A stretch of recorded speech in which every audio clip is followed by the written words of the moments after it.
Como les había ya comentado, en el tercer parcial para el acumulativo vamos a desarrollar el tema de las exposiciones que inician el otro lunes. Entonces, por favor, evitemos tener problemas para este parcial en el tema del acumulativo. Entonces, comuníquense con su grupo, o sea, de entrada, identifiquen quién va a trabajar y quién no, y no se confíen, o sea, no se confíen de que pues que uno va a hacer esto, que el otro va a hacer otro y que al final nadie manda nada, o sea, realmente que debe de haber la responsabilidad de por medio de todos en realidad, pues, porque creo que es interés de todos pasar la clase.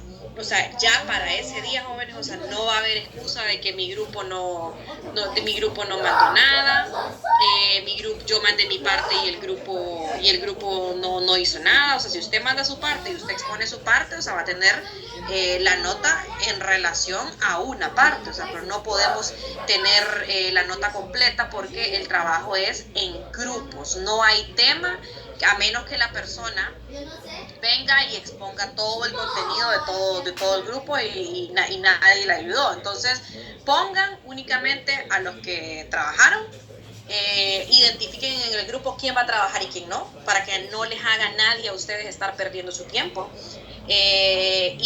Recuerden tener la presentación lista en el momento, porque la presentación es parte de la evaluación.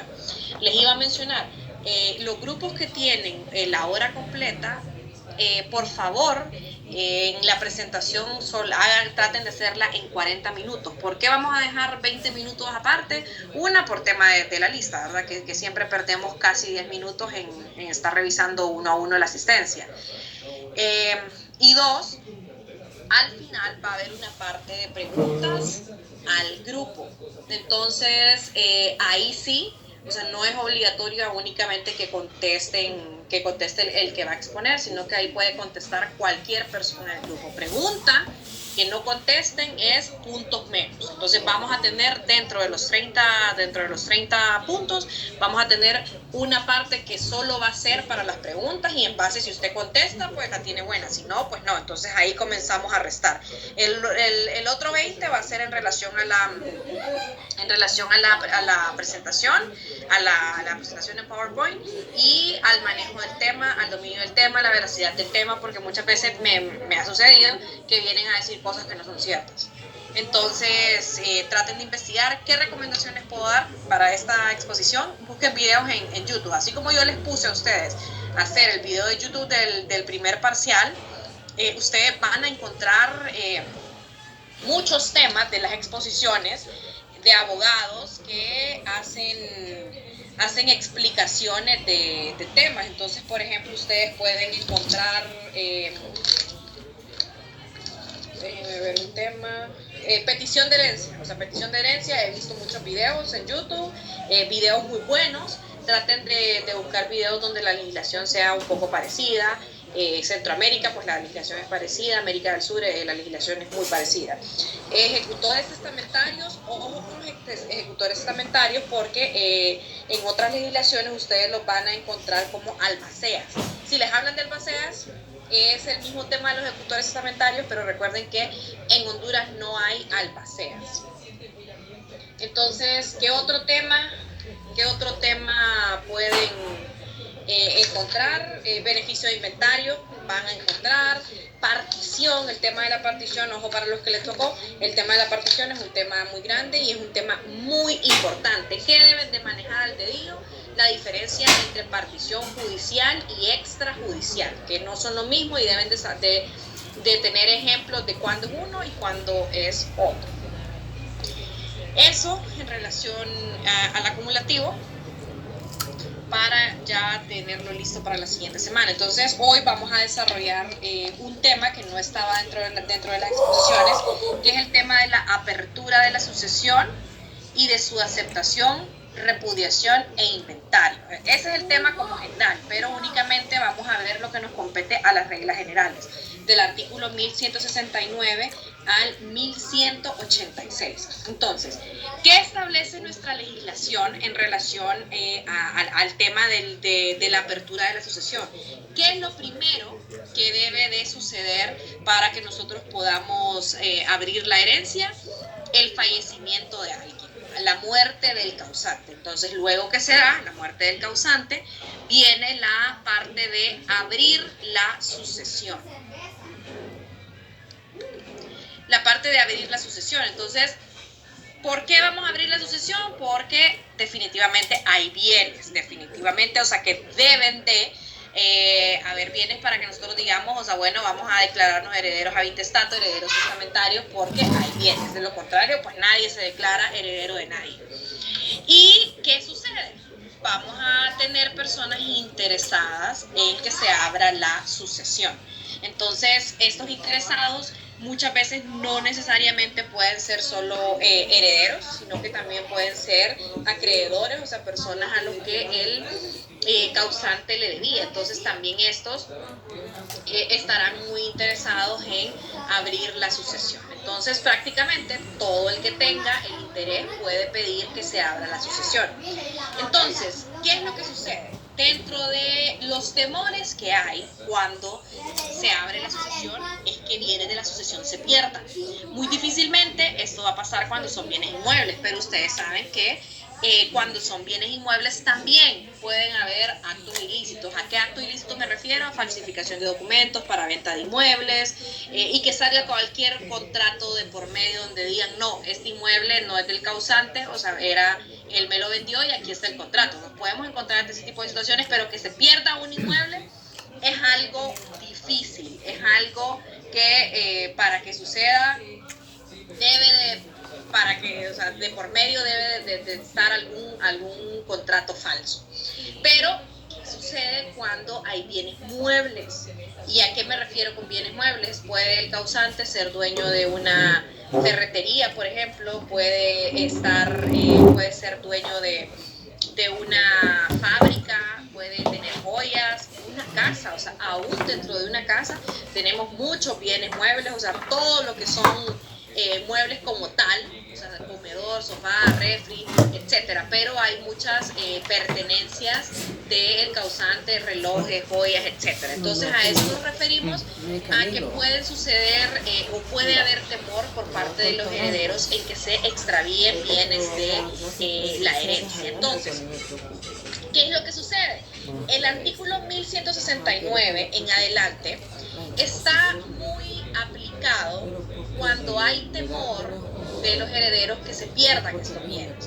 Entonces, ¿qué es lo que sucede? Muchas veces estamos hablando aquí ya de herencias litigiosas, sí, donde podemos tener como varias familias. Entonces, una de las familias vivía con el causante o la causante y la otra no. Entonces hay temor de que se queden con el reloj, que se queden con el anillo de bodas, que esto, que lo otro. Entonces, dentro de nuestra legislación están previstos estas situaciones dentro del artículo 1169 al 1170 y 71. ¿Qué sucede?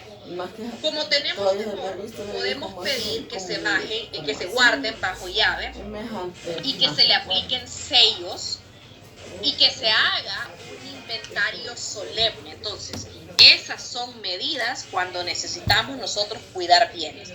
Que se coloquen sellos y generalmente el código en alguna parte habla de sellos de lacre. ¿Ustedes han escuchado alguna vez eso de sellos de lacre? Ok, ¿recuerdan ustedes en los tiempos de antes, que lo vemos en las novelas, en las películas, que cuando usted mandaba una carta le colocaba como una cera y la derretía?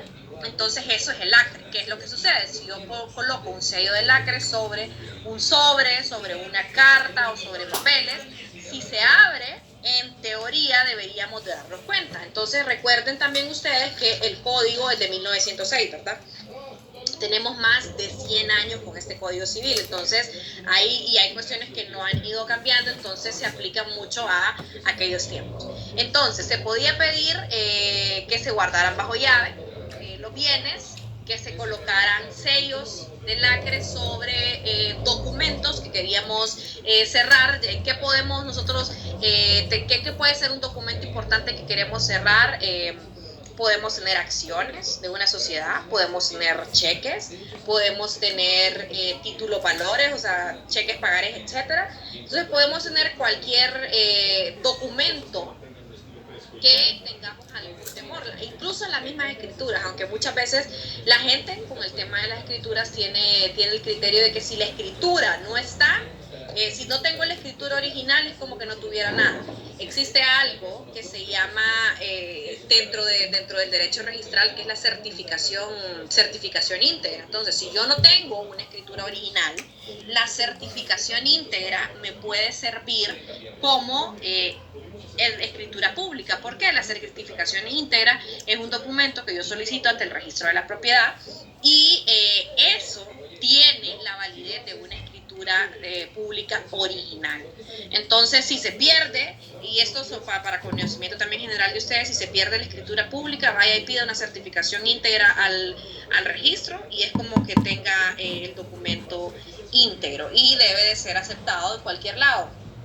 ¿Qué es lo que pasa? Hay lugares, incluso muchas instituciones del Estado, que tal vez la gente que atiende desconoce este tipo de cuestiones y le dicen, no, vaya, autentique. Entonces, bueno, igual el notario se los puede autenticar, aunque eso no tiene nada de lógica, porque la certificación íntegra es emitida por el registrador y el registrador es un ministro de fe pública también. Ok, entonces, dentro del artículo 1169 encontramos también todo el tema de que se va a guardar bajo llave todo lo que es muebles domésticos de uso cotidiano y que forman parte del patrimonio del causante, la guarda y aposición de sellos.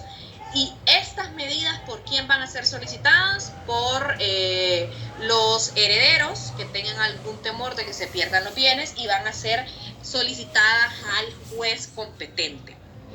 ¿Qué es lo que sucede? También hay algunas situaciones donde los bienes inmuebles se encuentran en varios lados. Entonces, cuando es una herencia que realmente esté en litigio, entonces puede el juez, del lugar donde se abre la herencia, que es el último domicilio del causante, pedirle o exhortar a los jueces de otros departamentos donde están ubicados los inmuebles que se haga un comunicado, que se gire una comunicación al registro de la propiedad para que se prohíba realizar algún tipo de acto o contrato. O sea, estamos hablando de una prohibición de celebrar actos y contratos sobre un inmueble. ¿Por qué? Esa medida de prohibición de celebrar actos y contratos lo que me impide a mí es que desde el momento que el juez lo pide no pase nada, no pase ninguna venta, no pase ninguna donación, no pase nada que sirva de un título traslaticio de dominio para que alguien más quiera apoderarse del inmueble. Entonces puede ser también una medida.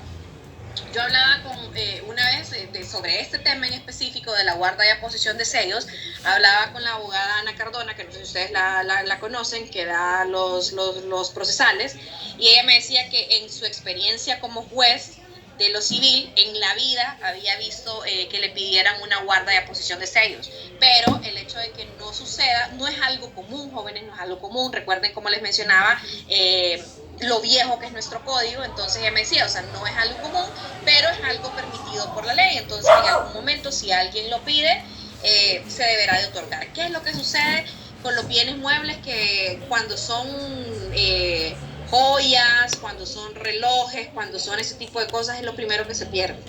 Y como nosotros comprobamos, es bien difícil. Entonces, y recuerden ustedes que cuando la herencia se abre y cuando ya vamos a la parte de que ha fallecido la persona y metemos el trámite en el juzgado, ya ha pasado suficiente tiempo, o sea, ocupamos horas en realidad, desde que fallece el causante para que cualquier persona pueda adueñarse de sus bienes y diga, se perdió el reloj, no sabemos dónde lo dejó. Entonces, estas medidas al final están dentro de la ley, pero no quiere decir que no van a servir siempre. Entonces,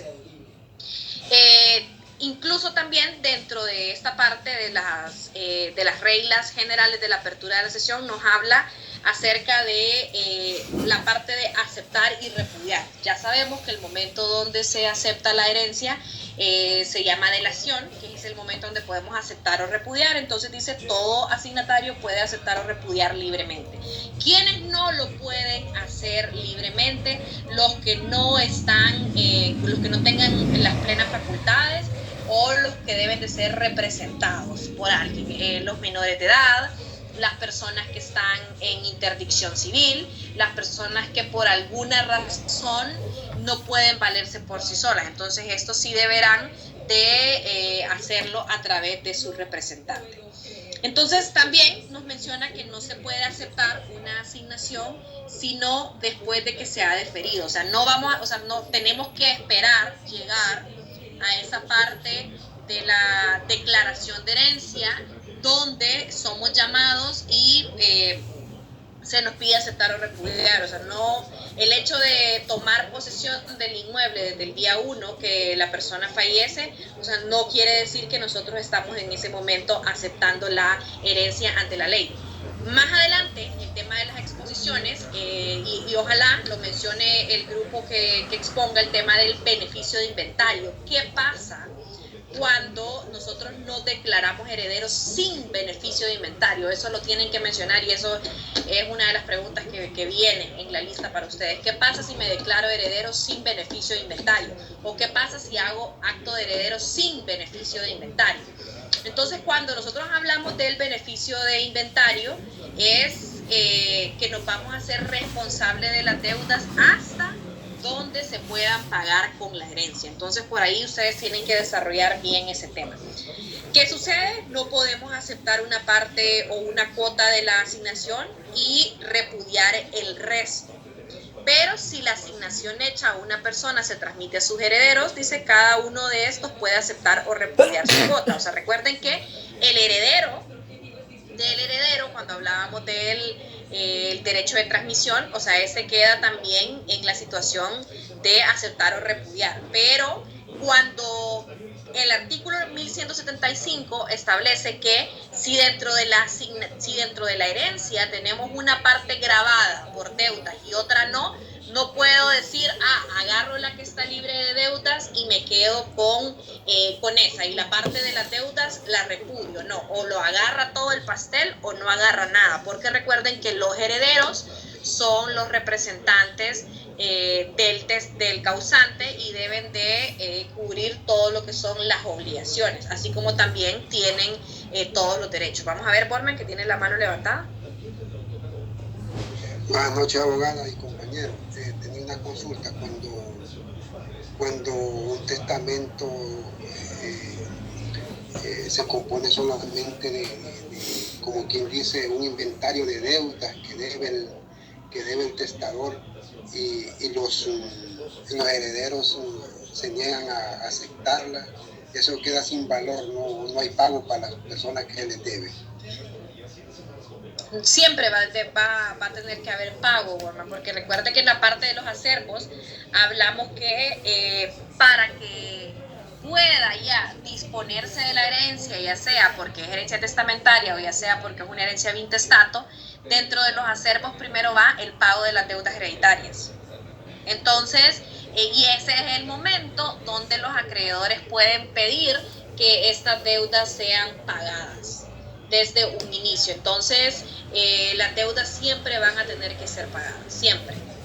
¿Qué es lo que sucede? O sea, puede quedar algo por fuera cuando estamos hablando que es un acreedor informal. O sea, usted le prestó a alguien y es una persona, no es un banco, o sea, no es como una institución, una cooperativa, una institución que sí tiene todos los medios para poner sus abogados. O sea, si es como, bueno, usted me prestó a mí y no le pagué, o sea, y más va a gastar usted en poner su abogado que en cobrar lo que le presté, porque tal vez eran 2,000 lempiras. Entonces, bueno, ni modo, eso sí se puede, se fue a pérdida. ¿Isis?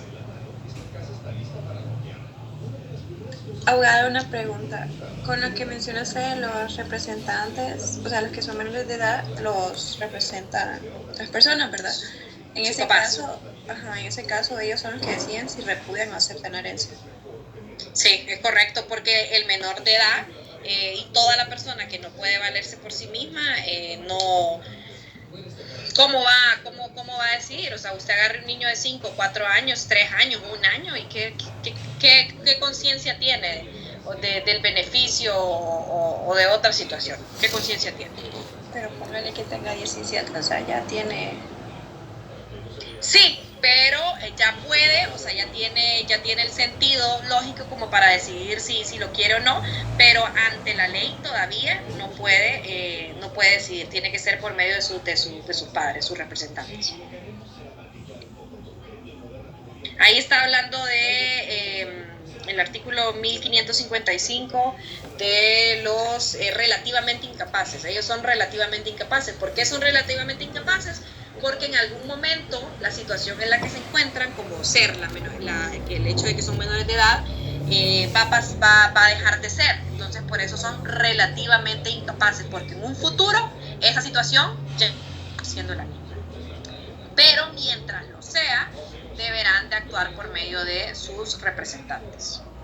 Ok, volviendo a la parte de la repudiación de la herencia, vamos a ver si nos ayuda voluntariamente con la lectura.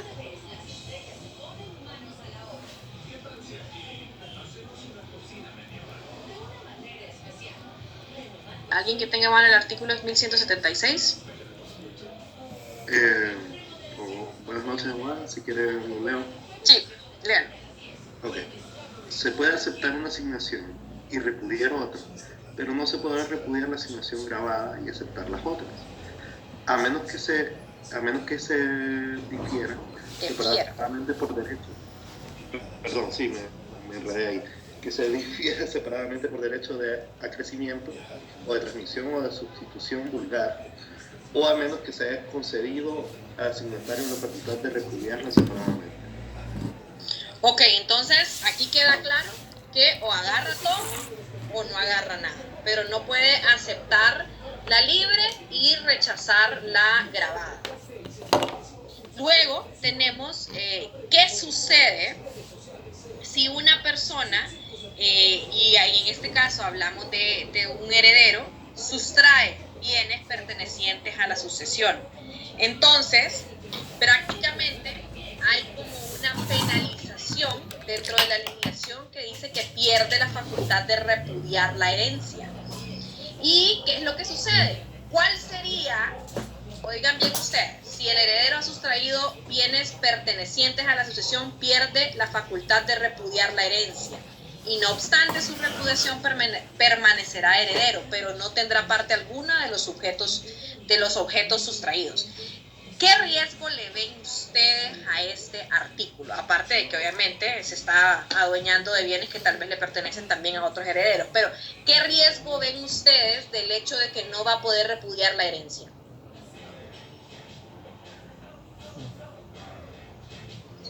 Buenas noches. Estar fuera de... Vamos a ver, tengo 3 personas que quieren hablar. ¿Alguien?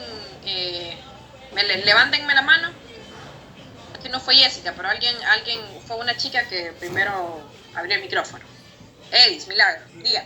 Sí, pienso que corre el riesgo de cubrir con los gastos de las deudas y tiene que estar dispuesto porque es el único que no puede repudiar en la herencia. Vamos a ver, Jessica. No, similar a lo que le mencionaba la compañera, ¿verdad? Que esta persona corre el riesgo de, ¿verdad?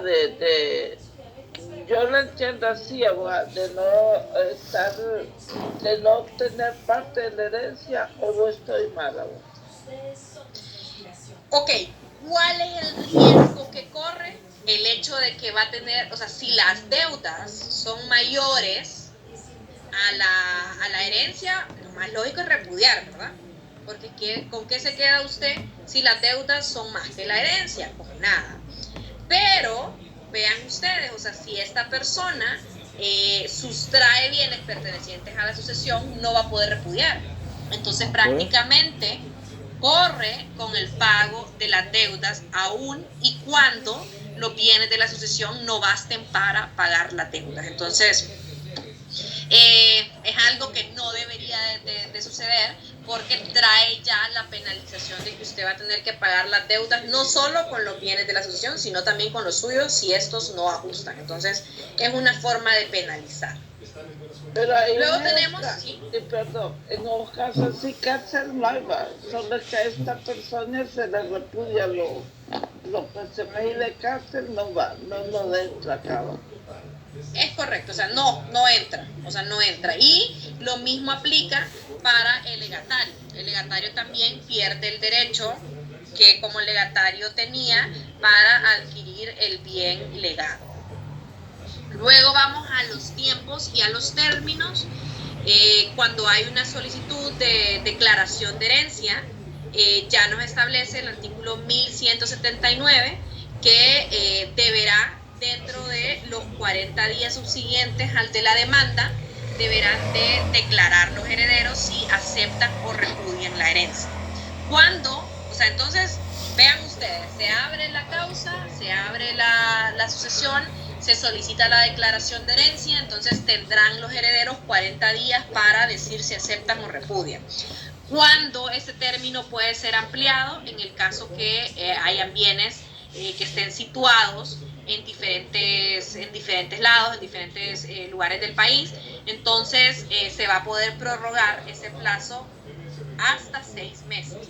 ¿Por qué se puede prorrogar el plazo en este caso? Porque recuerde que usted tiene que saber, usted lo que va a decir ahí, se acepta o repudia. ¿Y de qué va a depender eso? Probablemente si la herencia tiene deudas. Entonces, y probablemente usted ni siquiera conoce dónde están los bienes. Entonces, queda dentro de nuestra legislación la opción para que la persona pueda, o sea, el asignatario, el heredero en este caso, pueda inspeccionar todos los objetos asignados y dentro de la inspección pueda pedir todas las providencias conservativas y dentro de las providencias conservativas recuerden y pónganle ahí en ese artículo, por favor rayen el código y pónganle guarda y aposición de sellos y alguna prohibición de celebrar actos y contratos que queramos realizar porque temor a que en ese tiempo pues se pueda perder algo de la herencia. Entonces, dentro de ese término también el asignatario puede inspeccionar cuentas, puede inspeccionar papeles. Miren, el tema de inspeccionar cuentas es delicado. ¿En qué sentido? Que por el tema del secreto bancario, usted va a poder inspeccionar tal vez la cuenta que le debe una persona natural, la deuda de la pulpería, o sea, deudas totalmente informales. Pero cuando ya hablamos de cuentas, si nos vamos al sentido de la palabra cuentas y lo aplicamos a la parte bancaria, o sea, de cuentas de ahorro, préstamos, esto, lo otro, por tema del secreto bancario, como ni siquiera ha sido declarado heredero, ningún banco le va a dar la información. Entonces, ahí aplica prácticamente a cuentas informales, o sea, cuentas por cobrar, informales que tenían con el causante. ¿Qué sucede? Si al final el asignatario no contesta si acepta o repudia, entonces prácticamente se entiende que repudia. Y la aceptación y la repudiación, una vez que son hechas, son irrevocables y no pueden ser impugnados solo en el caso de dolo o violencia, cuando fue usted obligado a repudiar o cuando había violencia o intimidación para que usted actuara de esa forma. Entonces, de lo contrario, son irrevocables. El heredero, dice también, puede revocar la aceptación o la repudiación cuando por un testamento desconocido al tiempo de hacerla se altere la calidad o la cantidad de la herencia. ¿Qué sucede? O sea, sale a la luz otro testamento donde habían más bienes, donde habían otro tipo de condiciones en las cuales si usted lo hubiera sabido probablemente no hubiera repudiado. Entonces ahí sí estamos hablando de una situación totalmente diferente. Abogada, Dígame.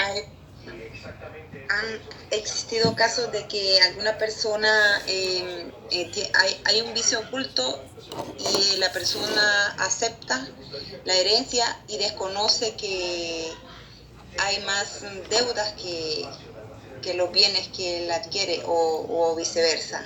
Han habido casos, o sea, yo nunca he escuchado, pero igual Nunca he escuchado. Si usted me pregunta, dentro de mi experiencia, o sea, nunca me he llevado con una de esas situaciones. Pero puede ser que exista. Bueno, ¿y qué sucede? Volviendo al artículo 1184, con las personas que no tienen la libre administración de sus bienes. Ya habíamos tocado el tema de los menores de edad y todo eso.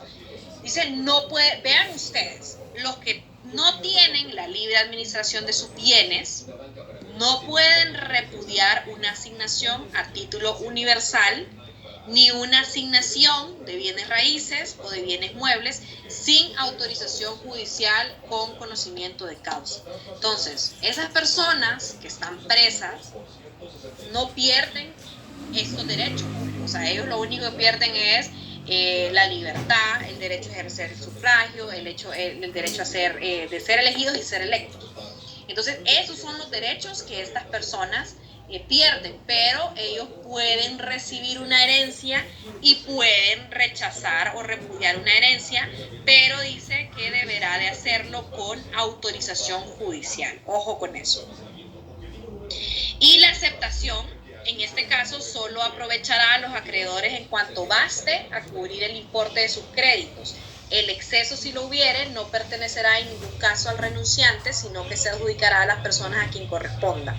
Entonces, ¿qué sucede? Que dentro de la asignación están los acreedores, las personas a las que se le debe. Entonces, muchas veces el heredero rechaza, pero el acreedor sí puede estar interesado en pedir que se abra la sucesión para que si nadie quiere declararse heredero tenga derecho a que se le paguen las deudas de la herencia. Entonces, bueno, creo que los que están en la exposición del grupo número 1, el día lunes nos tienen que hablar de la herencia yacente. El artículo 1187 para los del grupo número 1 es la herencia yacente. Ojo con eso. Ese es un término que lo escuchamos, pero es bien difícil de aplicar. Pero quienes, aparte de los que menciona el artículo 1187, ¿quiénes son los interesados en pedir que se declare una herencia yacente? ¿Qué es una herencia yacente? Una herencia no reclamada por nadie. Los acreedores. Porque sabemos que hay bienes y que hay deudas y nadie se va a declarar porque nadie quiere pagar. Entonces, es por eso que existe ese tema de la herencia yacente. ¿Qué es lo que sucede? Que la herencia yacente, generalmente la gente no hace el esfuerzo, a menos que sea una institución fuerte como cooperativa, bancos, etcétera, porque ellos sí tienen, o sea, tienen abogados, tienen esto y lo otro, entonces ellos sí pueden tardarse en un juicio de declaración de herencia yacente porque tienen todo el tiempo del mundo y todo el dinero del mundo, pero muchas veces las personas naturales no hacemos ese esfuerzo porque no hay forma, o sea, no tenemos forma de pagar abogados, etc. Entonces, bueno, los efectos de la repudiación y la aceptación de una herencia se retrotraen al momento en que ésta ha sido deferida. ¿A qué nos referimos? Que, o sea, nos vamos hasta el inicio de todo ese tipo de situaciones que se deben de dar si la persona rechaza o acepta. O sea, si acepta, pues obviamente se lleva consigo todas las obligaciones, y si repudia, únicamente debemos de tener presente de que debe de quedar ante el juzgado o en escritura pública. No sé si me escucharon esta última parte, que me sale un mensaje de insuficiente calidad de red. ¿Me escuchan? Ok. Bueno, jóvenes, entonces eso es la primera parte de lo que es las reglas generales de la apertura de la sucesión. Y ya el día lunes entonces iniciamos con reglas particulares relativas a la herencia y beneficio de inventario. ¿Preguntas?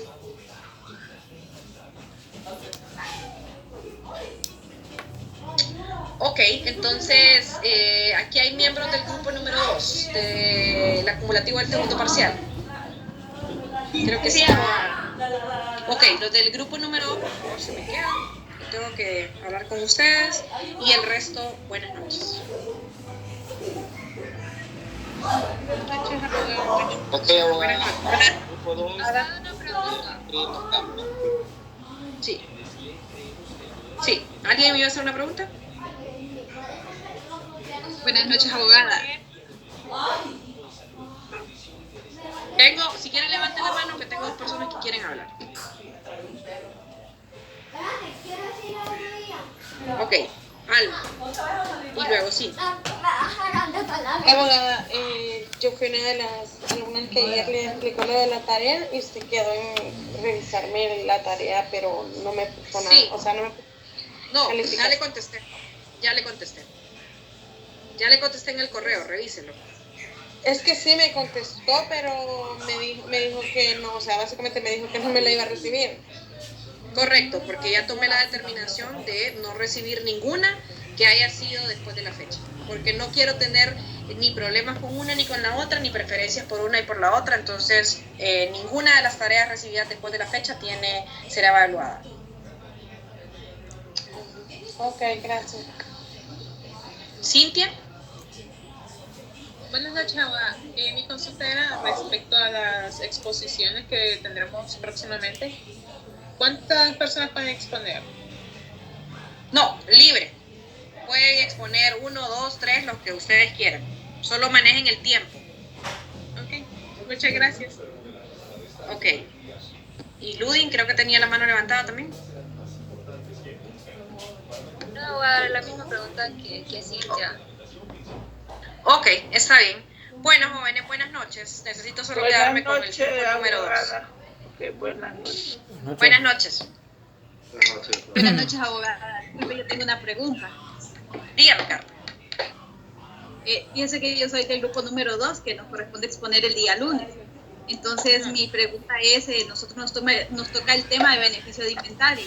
Entonces, quiero preguntarle si, haciendo uso de la oportunidad que nos sugirió usted ayer, de que podía hacer la corrección de la diapositiva.